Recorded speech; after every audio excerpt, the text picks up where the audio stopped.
নাটাই থেকে ঘুড়ি বিচ্ছিন্ন হবার আগ মুহূর্তে বন্ধনের সুতায় এক তীব্র টান অনুভূত হয়।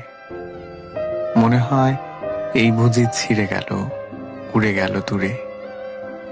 ঠিক তখনই ঘুড়িটাকে সামলে নিতে হয়। কেউ কেউ সেটাকে সামলায় নাটাই থেকে সুতা ছেড়ে, আবার কেউ কেউ কৌশলে নামিয়ে আনে আপন নীড়ে। সম্পর্কও ঠিক সেই নাটাই ঘুড়ির মতো।